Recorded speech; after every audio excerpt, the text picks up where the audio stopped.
आप सबों को बहुत शुभकामनाएं होली की। मित्रों, मूलतः दो विषयों पर आज आपसे बात करनी है। पहला विषय राहुल गांधी के बारे में। राहुल गांधी जी विदेश जाते ही आपको हो क्या जाता है? सारी मर्यादा, सारी शालीनता, सारी परंपरा, सारी लोकतांत्रिक शर्म सब भूल जाते हैं। Mr. Rahul Gandhi, what happens to you when you go abroad? You forget all the parliamentary norms, political propriety, democratic shame. You forget everything. क्या बोल रहे हैं कि भारत में हमें बोले नहीं दिया जाता। अभी देश घूम कर के आए ना, एकता यात्रा में, अपनी जोड़ो यात्रा में, सब जगह बोले, अपशब्द बोले, गाली दिया। अभी सदन में आप लोगों ने सुना होगा, लंबा भाषण हुआ एक व्यापारिक संस्थान को लेकर करके, हमारे प्रधानमंत्री के खिलाफ कितनी भद्दी भद्दी बातें कहे। थोड़ा मुझे भी जवाब देने का लोकसभा में अवसर मिला था। पूरी बात कहे कि नहीं कहे?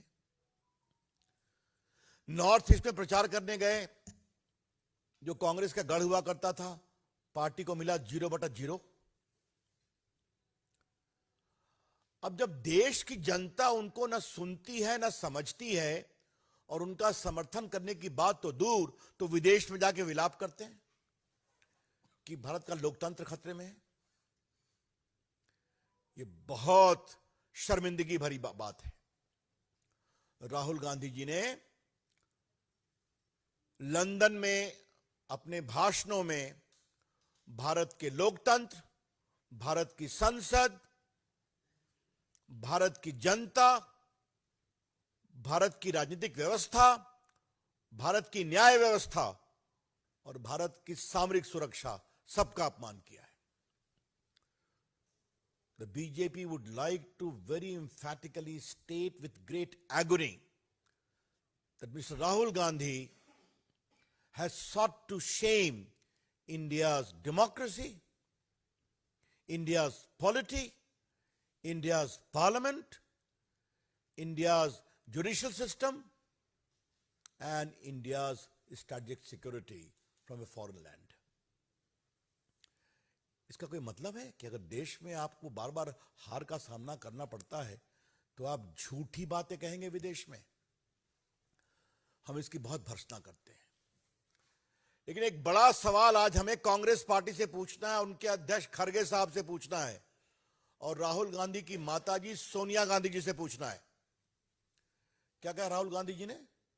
कि यूरोप और अमेरिका को भारत में लोकतंत्र को बचाने के लिए इंटरफेयर करना चाहिए। ये उनके शब्द है ना? क्या मतलब है इसका?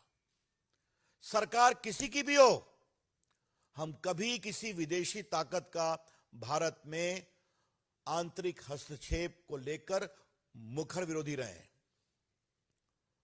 और भाजपा तो इसकी बहुत ही ज्यादा सशक्त रूप से विरोधी है। आज राहुल गांधी ने भारत का जो एक कंसेंसस रहा है कि no foreign country must intervene in India's internal affairs, उसको विदेश की धरती से शर्मसार करने की कोशिश की है जब उन्होंने कहा कि अमेरिका और इंग्लैंड, यूरोप को इंटरफेयर करना चाहिए। खड़गे साहब, राष्ट्रीय अध्यक्ष कांग्रेस पार्टी, भाजपा आपसे जानना चाहती है कि क्या आप युवराज राहुल गांधी के इस टिप्पणी का समर्थन करते हैं? नहीं करते तो उसको डिसोन करिए, वरना स्पष्ट होगा कि आप भी साथ खड़े हैं। सोनिया जी, अपने सुयोग्य पुत्र की इस गैर जिम्मेदाराना टिप्पणी का आप क्या समर्थन करती हैं? ये भी भाजपा आपसे जानना चाहती है। राहुल गांधी ने आज देश की जनता को शर्मसार किया है। 132-33 करोड़ जनता को, जिसको भारत के लोकतंत्र पर गर्व है, जिसको अपनी क्षमता पे गर्व है कि किसी को भी बदल सकते हैं, उनके बारे में बातें कही हैं। ये बहुत दुर्भाग्यपूर्ण है। बीजेपी इसकी बहुत भर्त्सना करती है। The BJP would like to repeat ask the Congress National President, Mr. Kharge, if you feel that you are an elected president of the Congress, do you support this irresponsible and shameful comment of Rahul Gandhi that America and Europe must intervene in India to restore democracy? Please reply, Mr. Kharge. And Madam Sonia Gandhi ji, the BJP would also like to urge you to make your stand very clear. Where do you stand in the face of this utterly irresponsible comment of your son asking for interference by America and Europe to restore democracy in India? इससे बड़ी कोई गैर जिम्मेदारी की बात हो सकती है क्या? राहुल गांधी ने संघ के बारे में बहुत बोला है. मैंने सदन के अपने भाषण में एक टिप्पणी की थी कि क्या राहुल गांधी आरएसएस का पूरा नाम जानते हैं? तो इस पर सांसदों में बहस हो गई. क्या आरएसएस के फाउंडर का नाम जानते हैं?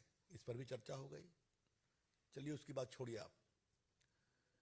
आपने संघ की तुलना मुस्लिम ब्रदरहुड से की थी. इससे बड़ी कोई शर्मनाक बात हो सकती है? कंडेमनेबल, भर्त्सना योग्य. राष्ट्रीय स्वयंसेवक संघ एक राष्ट्रवादी संगठन है. 1925 से देश की सेवा, राष्ट्रभक्ति, राष्ट्र सेवा, राष्ट्र संकल्प और राष्ट्र समर्पण में संघ ने बहुत बड़ा काम किया. और हमें गर्व है कि हम सभी स्वयंसेवक हैं जो यहां बैठे हुए हैं. और आज संघ के आदर्श से प्रभावित, प्रेरित हजारों लोग देश में शासन कर रहे हैं. लेकिन राहुल गांधी जी, ये बात मैंने हल्के से सदन में कही थी, आज यहां थोड़ा प्रखरता से कहना चाहूंगा. राष्ट्रीय स्वयंसेवक संघ की आलोचना आपके परनाना जी नेहरू जी भी करते थे. आपकी दादी जी इंदिरा गांधी भी करती थी. आपके पिताजी राजीव गांधी भी करते थे. आप भी करते हैं. राष्ट्रीय स्वयंसेवक संघ कहां से कहां पहुंच गया, उसकी विचारधारा का प्रभाव देश के ऊपर है. और आपकी पार्टी कहां से कहां सिमट गई और 24 में और सिमटने वाली हैं आप. तो विदेश की धरती से फिर वही बात कह रहे हैं. हमारा स्पष्ट आरोप है कि राजीव गांधी माओवादी और अराजक विचारधारा और तत्वों के प्रभाव में है. राहुल गांधी, क्षमा करेंगे, it is our clear conviction that Mr. Rahul Gandhi is completely in the grip of Maoist thought process through his minions and also anarchist element who completely dominate his thought process. Otherwise, इस तरह की बात कोई कह सकता है? राहुल गांधी, आपने कभी संघ का काम देखा है जो उन्होंने कोरोना में किया सेवा भाव से? कभी आपने उनका काम देखा है जो उन्होंने शिक्षा क्षेत्र में काम किया है, जिन्होंने आदिवासी वनवासी मित्रों के लिए जो काम किया है देश भर में, नॉर्थ ईस्ट में? कभी आपने उनके सामाजिक समरसता के काम को देखा है? क्या बात करते हैं आप? लाल बहादुर शास्त्री ने उनका सम्मान किया, देशभक्ति का. स्वयं 62 के बाद नेहरू जी को भी 26 जनवरी की परेड में उनको बुलाना पड़ा. ये राष्ट्र सेवा, राष्ट्र प्रेम, राष्ट्रभक्ति का पाठ राष्ट्रीय स्वयंसेवक संघ पढ़ाता है. उसके बारे में आप इस तरह की हल्की, बेबुनियाद और बेशर्मी भरी बात कहेंगे? हम इसकी बहुत भर्त्सना करते हैं. राहुल गांधी को चीन से इतना प्यार क्यों हो जाता है अमेरिका, विदेश की धरती पर? आजकल चीन को वो सद्भावना का सर्टिफिकेट दे रहे हैं और सवाल हमसे पूछ रहे हैं. राहुल गांधी जी, ये सवाल आपको अपने परिवार से पूछना चाहिए कि जब आपके परनाना जी थे भारत के प्रधानमंत्री तो 62 में क्या हुआ था? भारतीय सैनिकों की पिटाई हुई थी. और अब तो इतिहास में सारी बातें आ गई हैं कि वो कपड़े के जूते में लड़ते थे. उनके पास बुलेट प्रूफ जैकेट नहीं थे, अच्छी बंदूकें नहीं थी. और आज राहुल गांधी, आज आपको मैं एक बात बताना चाहता हूं. आपकी सरकार का ऑफिशियल स्टैंड था, जिसको आपके रक्षा मंत्री AK एंथोनी ने कहा था सदन में, कि हम अपने सरहद पर इंफ्रास्ट्रक्चर को मजबूत करके चीन को इरिटेट नहीं करना चाहते हैं. ये उनकी फॉरेन पॉलिसी थी। और आज देखिए हमारे प्रधानमंत्री नरेंद्र मोदी जी को लद्दाख से लेकर अरुणाचल तक सारे इंफ्रास्ट्रक्चर, सारे पुल, सारी सड़कें बन गई हैं और सेना का मूवमेंट कितना सुलभ हो गया है। इसे कहते हैं स्वाभिमान, इसे कहते हैं सामरिक सुरक्षा। लेकिन सामरिक सुरक्षा राहुल गांधी कितना समझते हैं, इस पर थोड़ा विवाद करना पड़ेगा, बहस भी करनी पड़ेगी। हम चाइना को लेकर उनके कहे गए सारी टिप्पणियों की भर्त्सना करते हैं। और राहुल गांधी जी, आप विदेश की धरती पर भारत का अपमान करना बंद करें। अगर देश आपको बार बार हराता है, आपकी पार्टी को, तो कृपया कर करके इसका गुस्सा विदेश की धरती पर मत रखें। और एक बात मैं और बहुत विनम्रता से कहना चाहता हूं, विदेश में तो सबको बोलने का अधिकार है, लेकिन अगर ब्रिटिश संसद के प्लेटफॉर्म का दुरुपयोग भारत के लिए अपमान के लिए हो रहा है, तो क्या वहां के संसद सदस्यों का भी तो अधिकार बनता है कि कुछ सवाल पूछें, बताएं कि आप क्यों कर रहे हैं। आप मुझे ये बताइए कि नरेंद्र मोदी की अगुवाई में भारत दुनिया की 5th इकोनॉमी बना है कि नहीं बना है, इंग्लैंड से आगे बढ़ा है कि नहीं बढ़ा है, मोदी आज दुनिया के सबसे लोकप्रिय नेता है या नहीं है। फिर इस तरह की बेतुकी, बेशर्मी भरी, बेबुनियाद और झूठ बात, तो कहीं ना कहीं उनका प्रतिकार होना चाहिए जिस प्लेटफॉर्म का दुरुपयोग कर रहे हैं। मैं बाकी वो कांग्रेस के समर्थकों से मिलते हैं, इस पर हमें कोई टिप्पणी नहीं करनी है, लेकिन अगर संसद में उसका दुरुपयोग कर रहे हैं तो there needs to be a proper rebuttal, ये मैं कहना चाहूंगा। तो दूसरी बात मेरे अपने प्रदेश का मामला है। कल राबड़ी जी पर रेड हुई, आज लालू जी पर चल रही है। रेड के बारे में मुझे कुछ नहीं कहना है, लेकिन देख रहे हैं कि क्या जदयू, क्या विपक्षी और क्या आरजेडी पूछताछ पर चिल्ला रहे हैं और कह रहे हैं सीबीआई का दुरुपयोग हो रहा है। तो थोड़ा हम रिकॉर्ड साफ करना चाहते हैं। फॉर्डर स्कैम में सीबीआई इंक्वायरी का पीआईएल हुआ था ना, एक में पिटिशनर सुशील मोदी, उनका वकील मैं था, और दूसरे केस में पिटिशनर कौन थे? बाबू राजीव रंजन सिंह ललन, जदयू के राष्ट्रीय अध्यक्ष। तो सीबीआई इंक्वायरी में ललन बाबू आपकी भी भूमिका रही है, जो आप राष्ट्रीय अध्यक्ष हैं, और स्वाभाविक रूप से नीतीश बाबू समता पार्टी के नेता थे तो पीछे खड़े थे। लालू प्रसाद जी को सजा हुई या नहीं हुई? 4 केसेस में अपील पेंडिंग है कि नहीं? तो उस समय तो यही कहा गया था कि झूठा, बेबुनियाद काम अटल बिहारी वाजपेयी और भाजपा वाले कर रहे हैं। अब जरा हमें यह बताइए कि लालू प्रसाद जी रेल मंत्री थे तो रेलवे के 2 बड़े बड़े होटल रांची में और भुवनेश्वर में एक कंपनी को बेचे गए कि नहीं? और वो कंपनी ने पटना की एक बहुत बड़ी अपनी जमीन नई नई कंपनी बना के परिवार को दी कि नहीं दी, जहां बिहार का सबसे बड़ा मॉल बन रहा था? यह सच्चाई है कि नहीं है? कि यह भी झूठा है? और इसी पर संतोष नहीं हुआ तो जमीन दो, नौकरी लो, एक तीसरा स्कैम शुरू किया गया। और मेरे पास सब के नाम हैं जो आप लोगों ने छापे हैं, हमने नहीं छापे हैं, मेरे पास सब आप ही लोग की कतरन सब रखी हुई है। और जितनों को नौकरी दी गई वो सब अधिकांश उन्हीं के समाज के थे, लेकिन फिर भी नौकरी तभी मिलेगी जब जमीन गिफ्ट करोगे, मेरी पत्नी को, मेरी बेटी को, मुझे, दोनों बेटी को। और लगभग 4.5 करोड़ की जमीन मात्र कुछ लाखों में दे दी गई, और कोई कंपनी का भी शेयर दे दिया गया। ये सीबीआई के जांच का विषय है, चार्जशीट फाइल हुई है, उनके पास कुछ एडिशनल जानकारी होगी तो जानकारी मालूम कर रहे हैं। तो इस पर हाय तबाह क्यों मच रहा है भाई? चारा घोटाले में जेल गए, हाँ मैं बोलना ही भूल गया, अलकतरा घोटाले का केस भी मैंने ही बहस किया था, पीआईएल, उसमें भी कन्विक्शन हो गए सब, उनके मंत्री, उनके अफसर। तो चारा घोटाला कन्विक्शन डन, अलकतरा घोटाला conviction done, railway scam chargesheet filed, परिवार ट्रायल फेस कर रहा है। Land for job scam, chargesheet file, बाकी पूछताछ, अब वहां भी ट्रायल होगा। एक परिवार के लोगों को एक्विटल नहीं हुआ है, लालू प्रसाद समेत, और आप तूफान मचाए हुए हैं।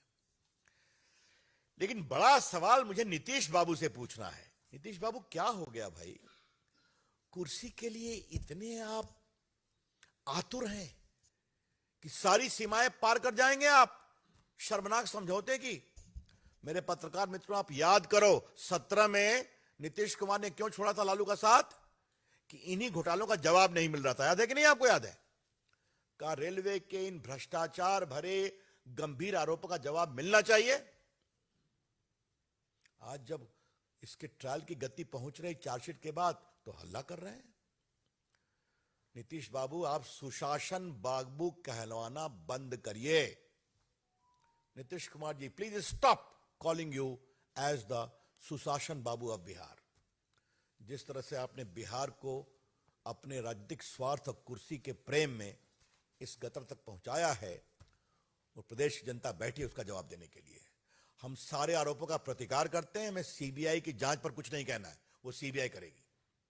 लेकिन ये जो बार बार कहा जा रहा है कि हमें राजनीतिक प्रभाव के कारण तंग किया जा रहा है भाजपा के द्वारा, हम उसका प्रतिकार करते हैं। और आज पत्रकार मित्रों से मैं अंत में एक ही बात कहूंगा।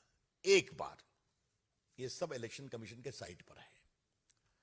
आप तेजस्वी बाबू की संपत्ति का ब्यौरा निकाल लीजिए जो उन्होंने पिछले चुनाव में दिया था। राबड़ी जी का निकाल लीजिए, मीसा जी का भी निकाल लीजिए, और जरा अपने शोधी चिंतन से सोचिए कि इतने यंग अवस्था में इतनी संपत्ति लैंडेड कहां से आ गई, सोर्स ऑफ इनकम क्या था। कभी ना कभी तो ये सवाल उठेंगे ना, और उठने भी चाहिए। सारा जो आरोप लगाए जा रहे हैं बिल्कुल बेबुनियाद हैं और हम उसकी भर्त्सना करते हैं। Thank you.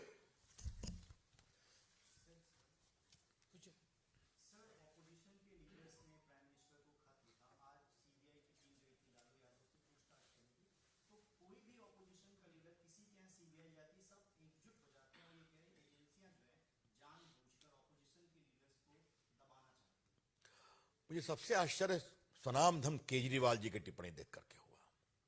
अन्ना हजारे के शिष्य सर्टिफिकेट देते थे ना ईमानदारी का, याद है ना आपको? आज वो भी डिफेंड कर रहे हैं। एक बात मैं कहना चाहूंगा, जितने लोग आरोप लगाते हैं वो सबको कोर्ट से रिलीफ मिली क्या? जेल गए कि नहीं गए? चाहे वो शिवसेना के नेता हो, चाहे आरजेडी के नेता हो, चाहे मनीष सिसोदिया हो, चाहे सतेंद्र जैन हो, ये सब जेल गए कि नहीं गए? सबका बार बार बेल प्ली रिजेक्ट हुआ कि नहीं हुआ? तो एविडेंस है तभी ना। या फिर बंगाल, जहां करोड़ रुपए एक फ्लैट से मिले एजुकेशन स्कैम में, बाकी कोयला स्कैम वेट कर रहा है अपनी गति तक आने के लिए। झारखंड में आपने देखा ही चीफ सेक्रेटरी का हाल कि एक्यूज के यहां बैठ करके वो फाइल लिख रहे थे। तो आप भ्रष्टाचार करें, आप लूट करें, जनता के पैसे के साथ में अपना मुनाफा कमाएं, और आपके खिलाफ कार्रवाई नहीं हुई तो नहीं चलेगा ना। मैंने आज एक शब्द सोचा यहां आते आते, लालू प्रसाद के रेलवे काल में रेलवे की स्थिति क्या थी? Railway property for profit of the family. Railway की संपत्ति परिवार के मुनाफे के लिए, वही हो रहा है।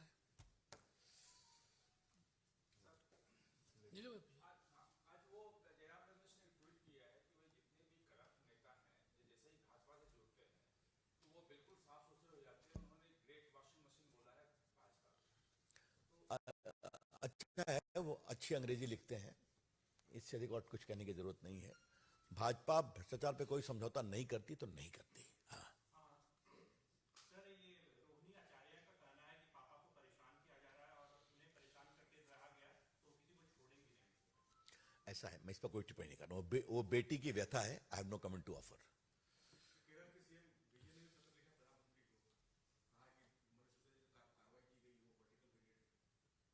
भाई, पत्र लिखने की आजादी सबों को है ना, उस पर कहां मनाही है? मनाही है क्या? सर, कांग्रेस ने आरोप लगाया कि बी टीम है आम आदमी पार्टी बीजेपी। ऐसा है, आम आदमी पार्टी किसकी बी टीम है, कौन किसकी सी टीम है, इसको छोड़ दीजिए ना।